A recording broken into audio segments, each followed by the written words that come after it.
یہ وہ زمانہ تھا جب مشرق وسطیٰ کے مختلف شہروں اور علاقوں میں ایک غیر معمولی حسین و دلکش شہزادی کا چرچا ہر زبان پر تھا۔ لوگ اپنی گفتگو میں اس کے حسن و جمال کی مثالیں دیتے اور ہر شخص کے دل میں یہ آرزو جاگتی کہ زندگی ختم ہونے سے پہلے کم از کم ایک مرتبہ اس شہزادی کی ایک جھلک دیکھنے کا موقع مل جائے۔ صرف عام لوگ ہی نہیں بلکہ بڑے بڑے بادشاہ اور بااثر امراء بھی اس کے دیدار کے خواہش مند تھے۔ یہ مشہور و معروف حسینہ دراصل ایزا نامی سلطنت کی شہزادی ایزبل تھی۔ اب آپ دیکھ رہے ہیں دانیال وائس، اور آج کی اس ویڈیو میں ہم آپ کو حضرت الیاس علیہ السلام اور ملکہ ایزبیل سے متعلق مکمل واقعہ سنائیں گے، لہٰذا آپ سے گزارش ہے کہ ویڈیو کو آخر تک ضرور ملاحظہ فرمائیں۔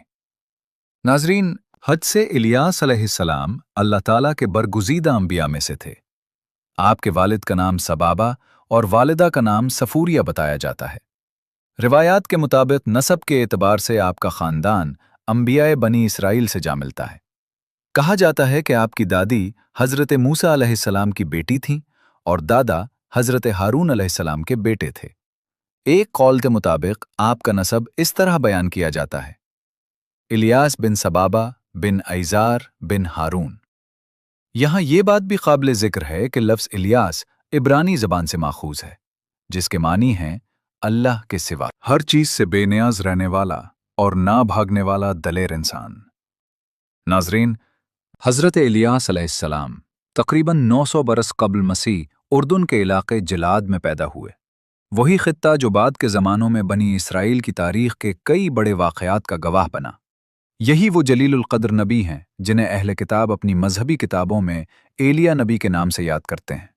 یعنی تاریخ، قرآن اور دیگر صحائف اس بات پر متفق ہیں کہ اللہ تعالیٰ نے آپ علیہ السلام کو بنی اسرائیل کی ہدایت کے لیے مبعوث فرمایا تھا۔ روایات کے مطابق حضرت الیاس علیہ السلام کو بنی اسرائیل کی طرف حضرت حزقیل علیہ السلام کے بعد بھیجا گیا۔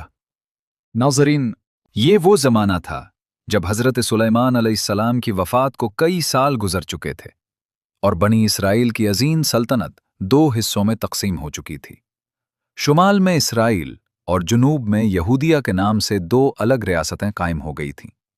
اس دور میں اسرائیل کی حکومت اخی اب نامی بادشاہ کے ہاتھ میں تھی، جو اسرائیلی سلطنت کا 7واں حکمران تھا۔ اخی اب تقریباً 918 قبل مسیح میں تخت نشین ہوا۔ یہ بادشاہ بھی شہزادی ایزبل کے حسن و جمال کا اس قدر اسیر ہوا کہ آخر کار اس نے اسی شہزادی سے شادی کر لی۔ ایزبل جو بال نامی بت کی پرستار تھی، اس نے بال کے نام پر ایک عظیم قربان گاہ تعمیر کروائی اور پوری قوت کے ساتھ بنی اسرائیل کو بت پرستی کی طرف مائل کرنا شروع کر دیا۔ شرک اس قدر تیزی سے پھیلنے لگا کہ توحید کی روشنی مدھم پڑنے لگی۔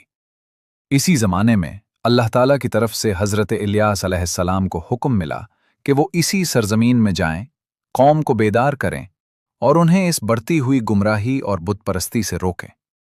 مورخین اور مفسرین اس بات پر متفق ہیں کہ حضرت الیاس علیہ السلام کو سرزمین شام میں بسنے والے یہودیوں اور بنی اسرائیل کو توحید کی دعوت دینے کے لیے مبعوث کیا گیا، تاکہ شرک اور بت پرستی میں ڈوبی ہوئی قوم کو سیدھے راستے کی طرف واپس لایا جائے اور وہ ایک اللہ اور اس کے رسول پر ایمان لے آئیں۔ لیکن اس باطل نظام کی طاقت بھی کم نہ تھی، کیونکہ بنی اسرائیل کے سب سے بڑے اور مشہور دیوتا کا نام بال تھا۔ حیرت کی بات یہ تھی کہ اس بت کے 4 چہرے بنائے گئے تھے اور تقریباً 400 افراد دن رات اس کی خدمت پر مقرر تھے۔ گویا پوری سلطنت ایک پتھر کے بت کے سامنے سر جھکائے کھڑی تھی، جبکہ حضرت الیاس علیہ السلام کی دعوت توحید اور حق کی صدا انہی تاریکیوں کے درمیان بلند ہو رہی تھی۔ یمن اور شام کے لوگوں کے نزدیک بال صرف ایک بت نہیں، نہ بلکہ ان کا معبود سمجھا جاتا تھا، جس کی عبادت صدیوں سے جاری تھی۔ روایات کے مطابق بال کے پجاریوں کا وجود حضرت یوشع بن نون علیہ السلام کے زمانے سے چلا آ رہا تھا، اور سرزمین شام کی فتح کے دوران آپ علیہ السلام نے انہی لوگوں کے خلاف جنگ بھی کی تھی۔ سال کے مخصوص مہینوں میں بال کے گرد بڑے بڑے میلے لگتے، لوگ منتیں مانگتے، سونے اور چاندی کے نذرانے پیش کرتے اور خوشبوؤں کی دھونی کے ساتھ اس کی عبادت کرتے۔ اس کی قربان گاہ پر جانوروں کی قربانیاں دی جاتیں اور بعض اوقات انسانوں کو بھی بطور نذرانہ پیش کیا جاتا۔